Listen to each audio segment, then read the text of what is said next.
కూడా గమనించలేకపోయారు. కొద్దిసేపటికి mobile check చేస్తే మరి ఆ తోడుకోళ్ళ కూతురిని చంపింది ఎవరో కాదు కానీ చిన్న తోడుకోడలండి.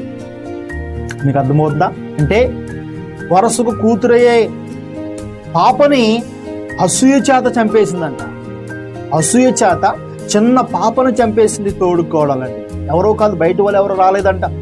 ఎందుకు చంపేసిందని పోలీసులు ఆరా తీయటం మొదలు పెడితే ఆమె చెప్పిన నిజాలు ఏంటంటే ఆమె అన్ని విధాలుగా అభివృద్ధి చెందింది.